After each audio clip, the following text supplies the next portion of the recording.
minutes. United have 3 on 2 here. 4 on 2 as Dorgu joins in. Bruno Fernandes. Strips it in. Derby Day. Old Trafford, as you may remember it. Looking to rip around O'Reilly. Dorgu! Old Trafford is roaring. Manchester United a quarter of an hour away from Derby delight. Ahmad, it's Cunha, it's Mount, it's Manchester United's day! I think it's safe to say that our luck has officially turned around, guys. We are back, baby. We are fucking back! We are back! Yeah. Classic! We are back! We are Yes, back! We are back! Okay. Woo! Yeah, baby, we are back!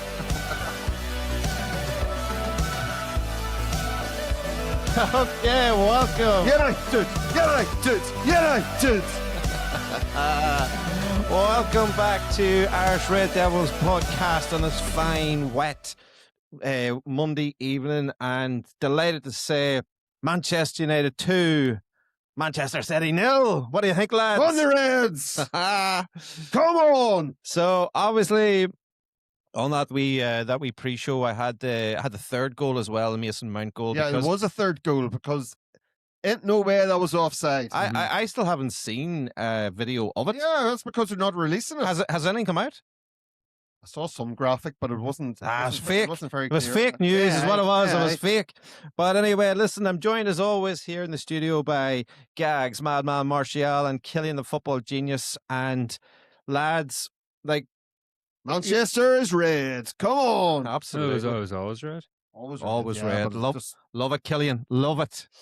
So it's a double celebration tonight, lads, because not only are we back, but we're also part of the 100 Club. Centurions. We've got, we're 3 months into doing this here, and we are at 107, I believe, subscribers as we talk. So that's really good. I mean, obviously, whenever we started this, we had no idea if anyone would ever listen to it or would ever care, but I must say it is, although we don't do it for likes and clicks, it is really appreciative when we see it going up, and we are seeing that plenty of people are listening to it. So let's keep this thing rolling now. We've got 16 more games this season.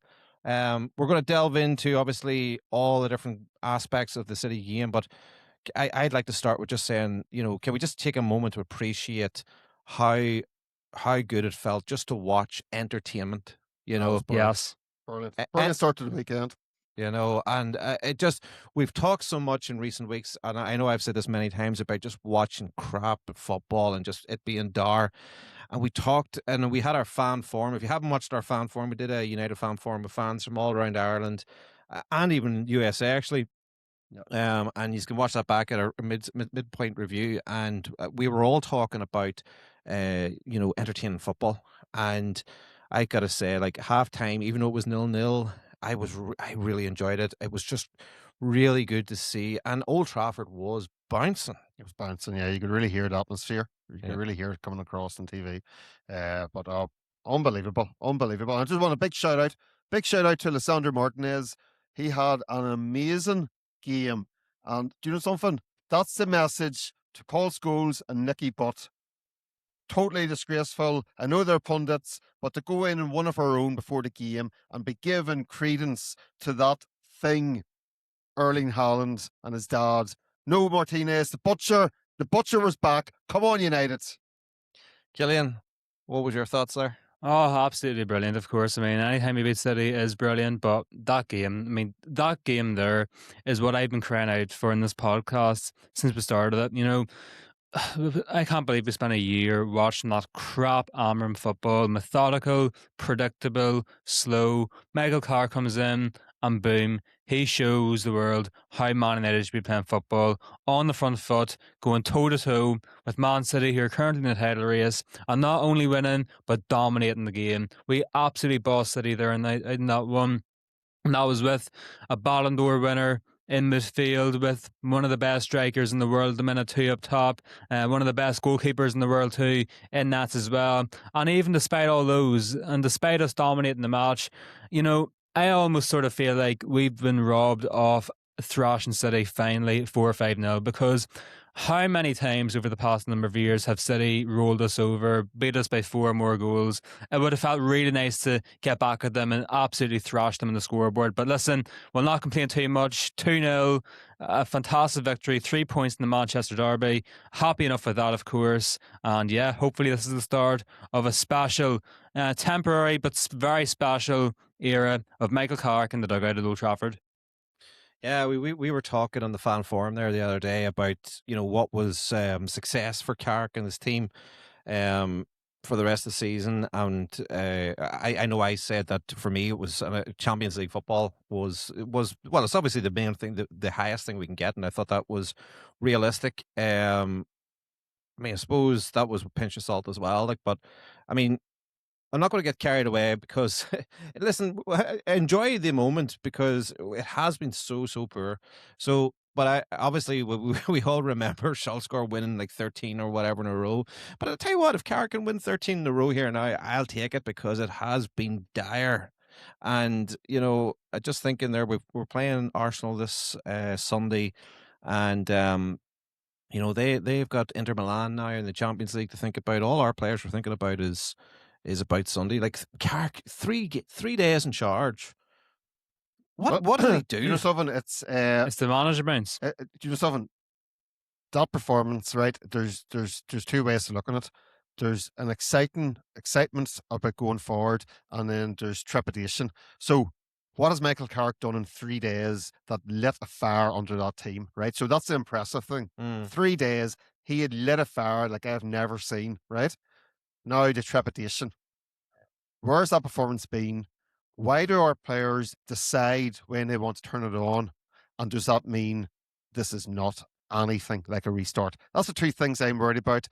But I have to hope that Michael Carrick, in fact, the best thing that we could be doing, the best thing is for us to be playing Arsenal next. See if we were away or at home to West Ham next week, I would be more concerned.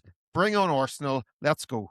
Well, most of the time in this scenario where we sack a manager, we bring one in, and the first game is brilliant, I would agree with you. But I sort of feel like I disagree with you on this time because, as I said earlier, Amram's football was slow, boring, predictable, methodical as well. It just wasn't a good system for these players to play in. And, Carr comes in for 3 days only, and you can tell the players are actually enjoying playing football again. And you can't, I mean, it's not only on the pitch you see that, it's off the pitch too. I mean, you see the way Casemiro celebrated with Michael Carrick jumping on his back after one of the goals. I mean, you would never have dreamed of seeing something like that with Ruben Amorim. Now, Ruben Amorim had his charismatic moments as United manager, but, he's only in the job 3 days and he's getting those reactions from players with him after goals. I mean, he must have done something really special. But I suppose for the majority of managers, we do get a manager bounce. And I suppose because Ruben Amorim didn't have that, and even in the 2 games Darren Fletcher managed, he didn't have that either. We sort of forgot that existed. But I mean, we had one under Ten Hag, came a bit later, but we did have one. And Van Nistelrooy even as well had one before Amorim came in. So, maybe it's a manager bounce, maybe things will start to iron out, and maybe inconsistencies might return in the next few weeks, but hopefully not anyway. But yeah, I mean, I know you like to say these players, they always just pick and choose when they want these managers to get sacked, but I just feel like they pick and choose when they want to perform. Yeah, but forget about the manager, think about us, the fans. But I think that system just is, I mean, it works for some players, it works for some teams like Sporting with Amorim, but yeah, no, I agree with you. The change system probably had a massive part as well. But from a player motivational point, Carrick's obviously doing something. Yeah, and the fact that Fletcher had been in and had 2 games, and we hadn't really seen a big jump either. I was listening to Pep's comments on Carrick. Maybe actually wasn't this weekend, but just previously, and he had said some really positive things about Carrick as a footballer, saying that he was one of the best controlled midfielders that he ever seen or played against. I think he had played against him as well. So, and I was listening then a wee bit to, I don't know, I'd listened to so many podcasts, but I think it was maybe Schools or Bob were saying about how Carrick walking to that team will instantly get the respect of all the players in the team because of what he's done. It was Rooney. Actually, Rooney said that because he went through all the things that Carrick won at United, and he said he's only one of two players that have ever done that. Rooney was the other one, because he'd won the world champions, whatever it's called, as well as Champions League and all the Premier League. So there's that there as well. But there's something interesting about it, and I kind of don't want to even think too much about it because I don't want to spoil what it was. But like, I've never seen such a complete team performance. It was like that. It was such a big switch. It's hard to, yeah. I don't know what. I really it took everybody by surprise. Like. I'll tell you something. I think maybe which is has seen Carrick have this jump, and I think it's a positive thing for him as well. This book beside me here, I've actually read it. I still actually haven't finished it, but I need to get back into reading it. But I have read at least half of it, maybe over half of it. One big thing definitely is Michael Carrick is a United fan as well. Forget about him being a United legend, of course. For me, he's also an unsung United legend. He's not as big a name as a Beckham or Giggs or Paul Scholes either, but he's just as good as them, in my opinion. He's such a brilliant player, and for me, he deserves to get more credit than he gets as a player, and he deserves to be in the conversations with those players as United legends. But a big thing is he is a United fan. And of course, over the past years when he's been retired and he's not managing, he has been to loads of games. I do remember that autobiography does start with him recalling the story when he was actually in the United away end at Burnley, I think in 2019 or something, and he actually started the chant and led the chant as well. So I think the fact he's a United fan at core as well, I feel like that has to play a big role in creating a connection instantly with the players. Yeah. Yeah, the important thing to remember, we're all giddy about the result and maybe what's coming, but let's not take it away. Let's not take it away from the fact we're on the 18th of January, so we've got 13. We're well over 50% of the way through the transfer window. Yeah, this club needs a midfielder. This club needs somebody brought in. And there's talk about some mystery midfielder, mystery surprise. Cilla Black's going to come back and tell us who the mystery midfielder is. I want to ask you actually. I feel like I just have a feeling who that is, and I want you to know: would you be happy with him? Yes or no? Loftus-Cheek, and I would take Loftus-Cheek. But what are your thoughts? I would take him, yeah. I would take him. I'd take anyone at this stage. You're talking about a loan. So you're talking about where's he playing at? AC Milan. AC Milan. He's been there a few years. He hasn't done bad for them, I think. Yeah, if it is Loftus-Cheek, I would definitely think he'll give us something. It's better than nothing, but it's a decent signing, and again, it'll be a loan signing. We just need something. We need physicality. It's as good as you can get in January, because you can't expect us going out in January and splashing 60-70 million on Ali Anderson or Adam Morton or Carlos Baleba or anyone like that. The interesting thing is, and you have to remember, it's a World Cup summer. At the moment, Glasner's still the manager of Crystal Palace. Now, it's Monday. He was outspoken on Saturday, right? So there's no sacking today. If Oliver Glasner gets relieved of his duties in the next couple of days, I think it wouldn't be a bad shout to go straight in with a bid for Adam Morton. Test the waters. He'll be unsettled. That's his manager gone. Where's his club going? I'd go straight in because you know something? He's going to be hot property in the summer, and it's a World Cup summer. I thought you were going to say there, go and get Glasner, and I was like, don't say it, don't say it. No. I'm talking about like Adam Morton would be a great signing for United, and he would be one of the top tier signings. Get in early. Do what City do. Look what they've done. Straight in, Gehi. And Semenyo. Yeah. And I think though the thing about City is when I was looking there, they're leading into that game. They'd drawn their last 3 Premier League games leading into that game. So they're not on all fire and all cylinders either. Look at Arsenal; they've drawn their last 2 as well. So, I know. Yeah. It's a perfect time for us. And both of them 0-0. Yeah. So, I mean, listen, it was great, and in fairness to Pep, he took it well, and he said like best team won, and that was true. I appreciate that. Like, he didn't try to. He could have gone in and he could have said, I think Dalot at the time. I was kind of criticizing the guy. Doku going down, and I was saying that you know these wee Oh. stupid shin pads that they wear. Yeah, And jeez. No, I didn't- know when I you- saw you- the replay at halftime, I was like, okay, actually, I thought it just caught him in the top of the shin, but it was actually on his knee.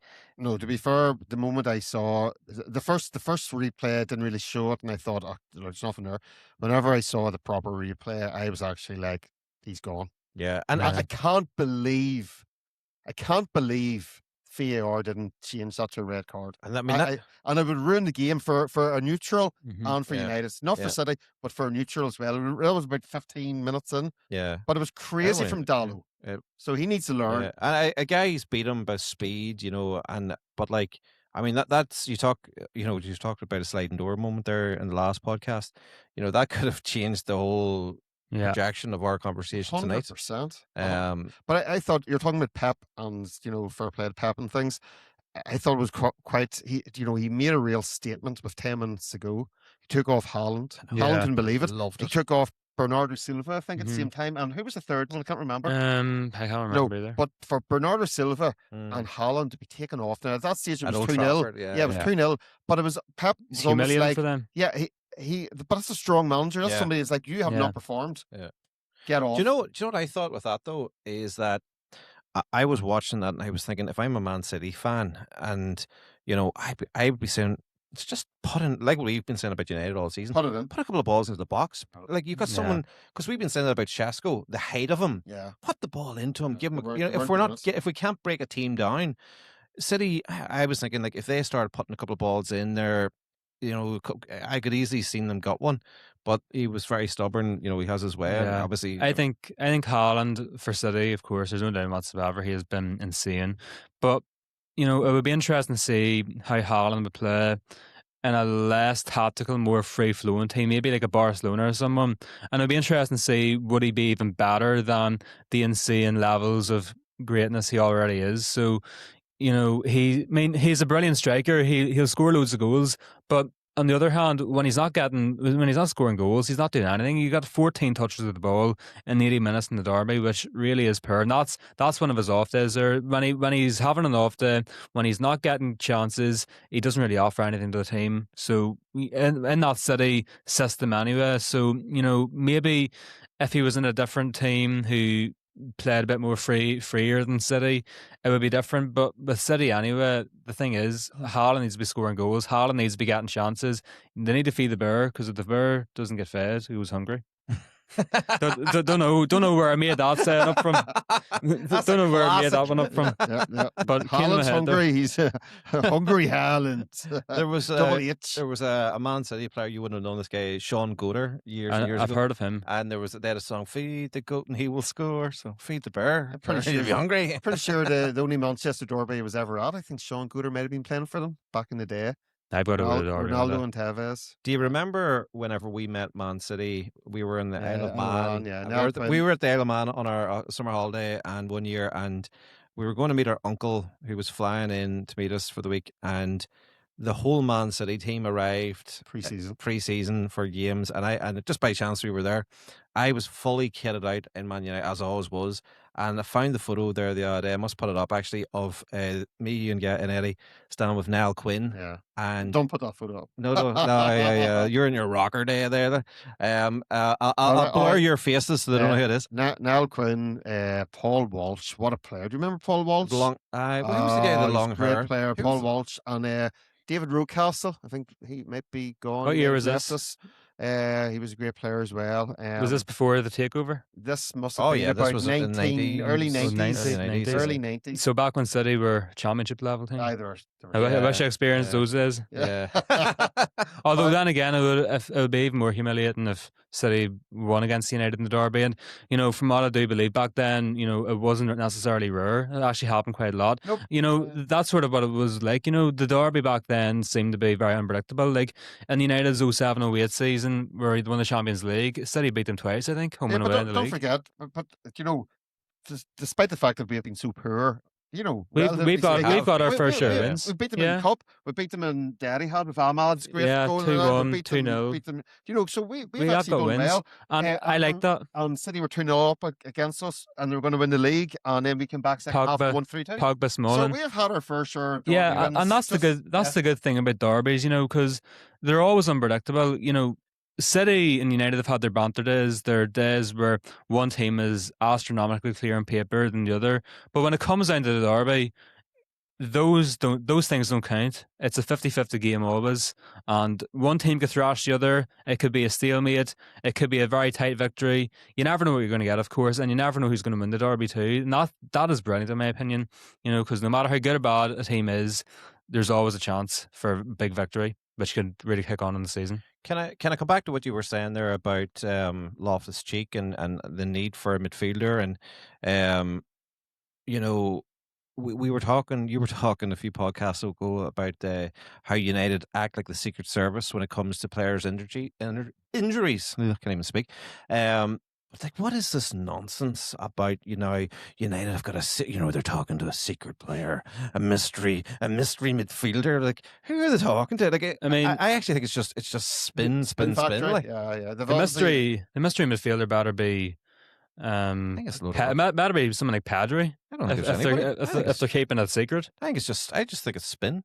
Yeah. I think it's just like, I would get the fans talking. Well, what if we name the so and so? He'd come out and he could say, "Oh, I'm not talking to them. I don't want to go to them."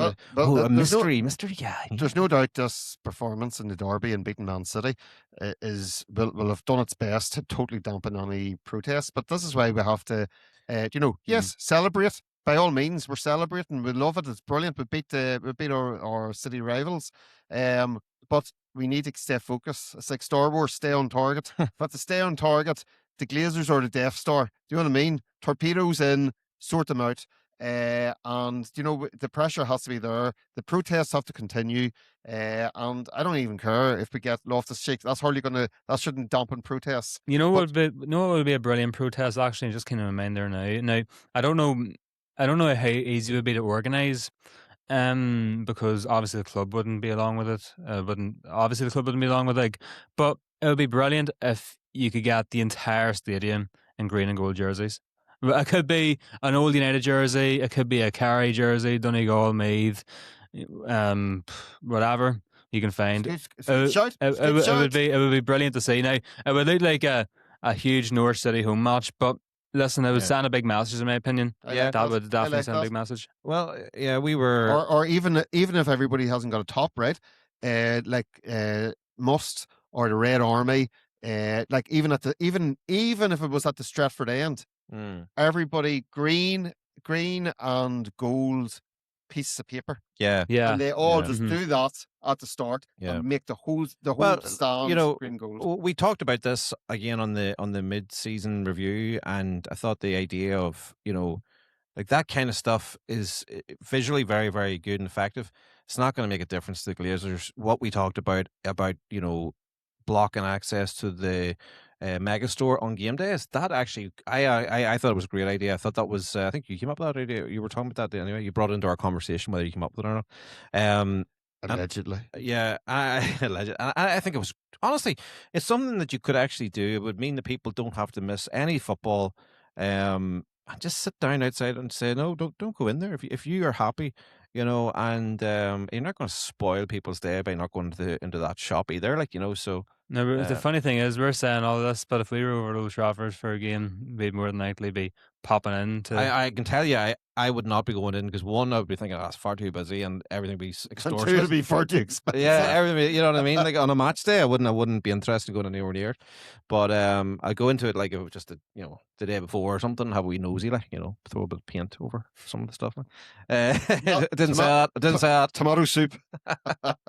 But yeah, okay. So, I just want to. What about? Let's talk a wee bit here about Kobe Mainoo, because obviously there's been so much talk about Mainoo. I actually thought he played. I mean, I don't think any player. I think every player in the team played really well. I was really pleased with Mainoo's performance too. I thought. Listen, it's so much more natural to see Bruno forward and letting Mainoo do that role. Yeah. This idea that the two of them couldn't play in the same team. I'm so glad we're away from that. Mm-hmm. But the other thing I do want to say is that, what I did, I loved the game. It was brilliant, and I love the whole getting carried away and singing the songs and having that wee at the start. The we're back, baby, and all that kind of stuff. I do think to myself, but this is what it was like whenever Liverpool would beat United. Yeah, okay, you've beaten us, guys, but sure, you're not going to win a Premier League. It was always like you win the what is the saying? You win the battle, Win but the not to battle, win not the the war. war. Yeah. So we're not get carried away too much with it, but I think if United, I don't think United are going to build up get anyone this January. I think this mystery player will remain a mystery, and I don't think it's real at all. I think it's spin. I think they're going to say Kobe Mainoo is is the new player. The new mystery player. It's Kobe Mainoo. Yeah. But the fact that we only have one game a week for the rest of the Yeah. season as well. There's no excuse for us to not at least challenge for top 5 Champions League football, and especially looking at the position we're in now. I think we're 5th place, and I mean Liverpool dropped points, Chelsea did win, but Newcastle, even Brentford too, lost to Villa. Chelsea, Villa losing to They Everton could still too. be drawn back Like into it. loads of those teams drop points, and I'll tell you what, it won't be the last time this season those teams will drop points. But another crucial thing is obviously we will drop points there too. But it's important whenever those teams do drop points, whenever the games they're playing, that we capitalise on that as much as we can. Even if those teams lose, even if it means gaining a point and then getting a draw against someone, especially if it's a bigger team, every little helps. And I think we are. No FA Cup, no European football, no nothing apart from the Premier League. So it would be an absolute travesty, in my opinion, if we weren't at least competing for the Champions League in the final few matches of the season. Not obviously, if we got Champions League, it'd be brilliant. But as long as the minimum for us now at this stage has to be Europa League. I see Sunday's game as a free hit now. Before the Man City game started, I was putting into our group, guys, would you take 2 points now from the next two games, or would you not take that in the hope that maybe we can at least get one win and get 3 points out of the next two games? So we're 3 points in. It's a free hit. I would have taken 2 points. I would have taken 2 points. 2 tough games against the United team that are schizophrenic, or do you know what I mean? They are, and in fact, they're more crap than good.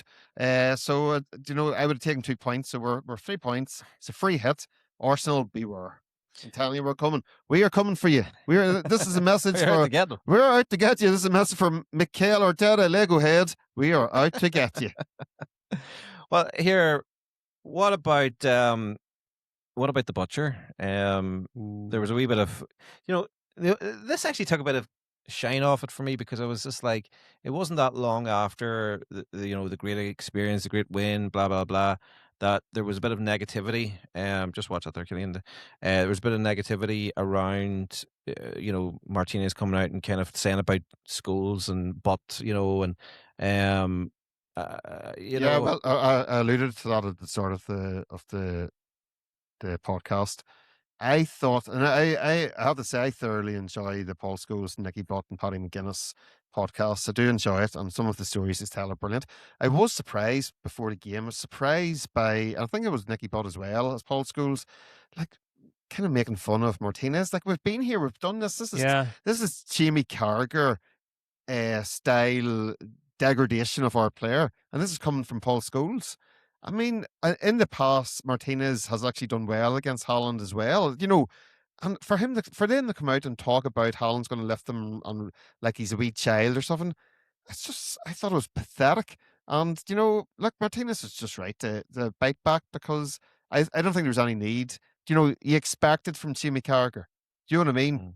The guy who would spit out a girl from his car. Do you know what I mean? You expect that. Liverpool only player as well, of course, happened to get United. Yeah, exactly. But for our own player, the said, I just thought it was wrong. So look, I back Martinez. I have a lot of respect for Martinez. To me, he's our captain, and you follow him in the war, so he's got my back. Yeah, I mean, I listened to their podcast came out again today, and they addressed it, and Scholes, and he was saying, like, both him and Butt were kind of saying that, look, we weren't having a dig at him. They were also saying, like, we're talking here to boys in a pub.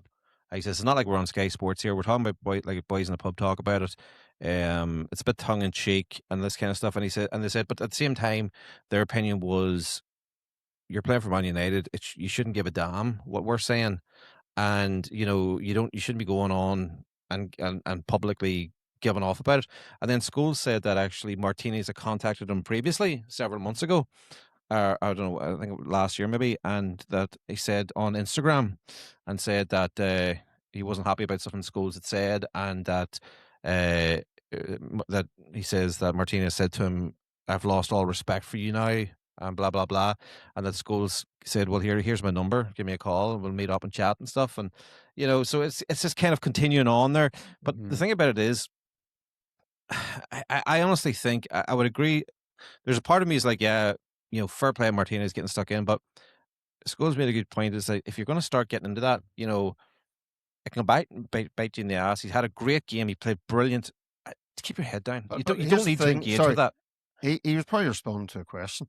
Yeah. I've got another. He probably was. Might have. Yeah. And just before you say, Killian, it's okay, Paul Scholes saying, look, we're just talking like we're in the pub. We're not in Sky Sports. Just had a wee check. Their shows are attracting over 500,000 views. You're not in the big pub. You're not in the pub. probably more people who probably watch more than Sky Sports. Yeah. So that's not an excuse. Again, I think that's a cheap excuse. So I'm not banning it. Sorry. Yeah. Big respect for you, Scholesy. Brilliant player. But fucking just lay off. Lay off. I mean, it's important these legends back the current players. Yeah. I mean, you wouldn't say. I'm trying to think.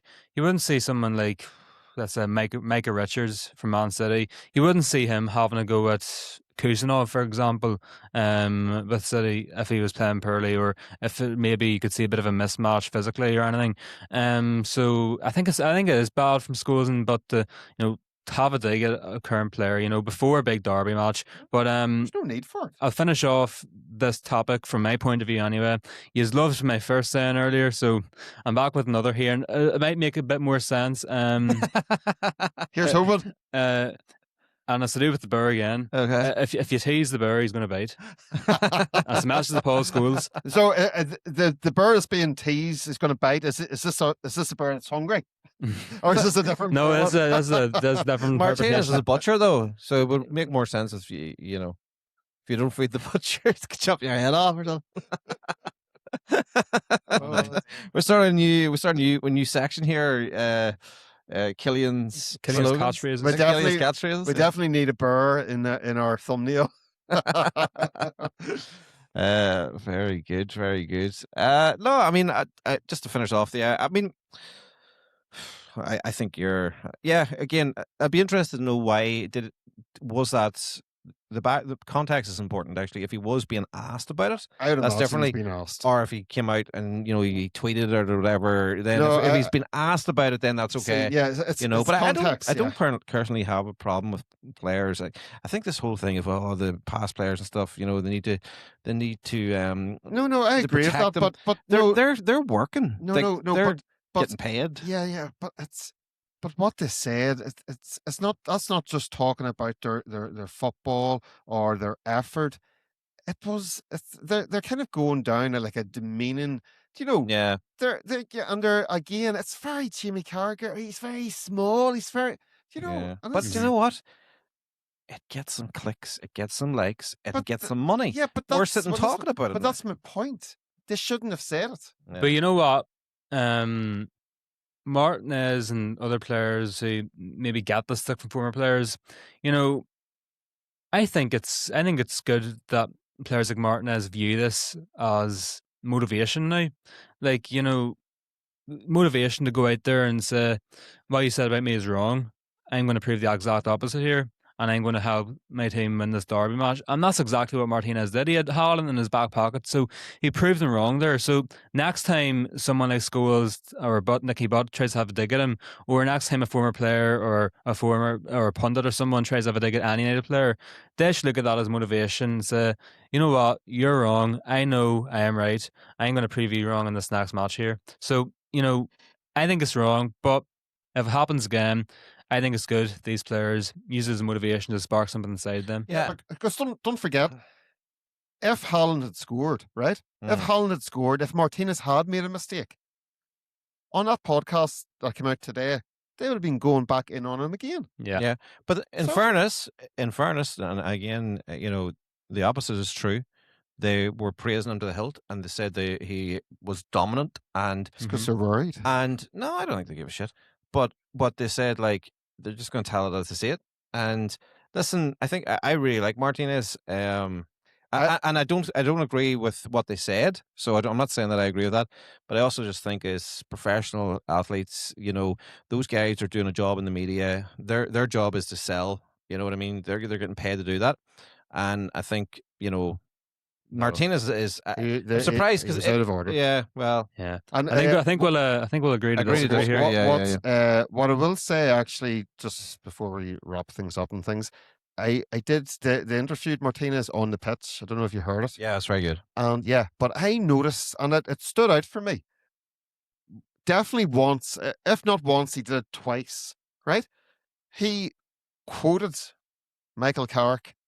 He talked about Michael Carrick told us this before the game. He told us to use the crowd, feed off their energy. Michael Carrick told us this, right?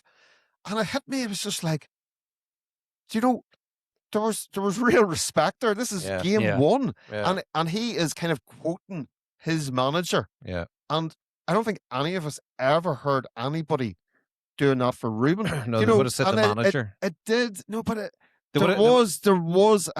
I noted it. Yeah. It could have easy for him just to talk about, oh, it's great, but he was quoting the manager, and so that's what we're hoping. We're hoping he's building a togetherness here in this squad, which is hopefully going to reap the benefits on the pitch. Yeah.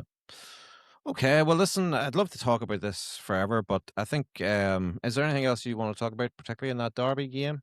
No, nothing else to say, but Delighted. what a win. Just glad we were lucky in that Dallo stayed on the pitch. It could have been Well, very different. actually, I wasn't going to ask about him, but now you brought him up, I do want to ask about him. What were your thoughts overall on Dallo? Because I know in the final third, he was atrocious. He was losing the ball, bad decision making, some terrible shot choices as well, terrible cross choices.